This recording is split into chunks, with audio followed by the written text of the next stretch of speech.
নাই এইটোতো মুখ্যমন্ত্ৰীৰ এইটো সংকীৰ্ণ ৰাজনীতি মইতো গগৈ ৰাজনীতিৰ যিটো নেৰেটিভ ইয়াৰ সম্পূৰ্ণ বিৰোধী আজি কৈছো আপোনালোকৰ মায়েক আছে গগৈ কেন্দ্ৰিক যিটো ৰাজনীতি তাৰ লুৰিণজ্যোতি গগৈ সম্পূৰ্ণ বিৰোধী বেলেগ কোনোবাই সমৰ্থন কৰিব পাৰে অসমত সকলো জাতি জনগোষ্ঠীৰ সমতাৰ ৰাজনীতি হ'ব লাগিব সকলো জাতি জনগোষ্ঠী ভাষা ভাষী ধৰ্মাৱলম্বী লোকে ইয়াত সমমৰ্যাদা সম অধিকাৰ পাব লাগিব গগৈ কেন্দ্ৰিক সংকীৰ্ণ ৰাজনীতি মুখ্যমন্ত্ৰীয়ে এইটো এটা ষড়যন্ত্ৰ কৰিছে আৰু এই ষড়যন্ত্ৰত বহুতে ভৰি দিছে মই লুৰিণজ্যোতি গগৈ গগৈ কেন্দ্ৰিক তিনি গগৈ ৰাজনীতিৰ সম্পূৰ্ণ বিৰোধী অসমৰ জনগণৰ কাৰণে অসমৰ প্ৰতিটো জাতি জনগোষ্ঠী ভাষা ভাষী ধৰ্মাৱলম্বী লোকক সকলোকে সুৰক্ষা দিয়া সকলোকে মৰ্যাদা দিয়া ৰাজনীতিৰ পক্ষত লুৰিণজ্যোতি গগৈ আছে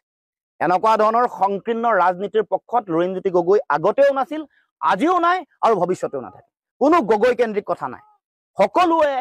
সকলো জাতি জনগোষ্ঠী আহোম মৰাণ মটক চুতীয়া কোচ দেউৰী ৰাভা তিৱা সকলো মানুহৰ সমপ্ৰতিনিধিত্ব সকলোৱে সমান অধিকাৰৰ মৰ্যাদা পাব লাগিব এনেকুৱা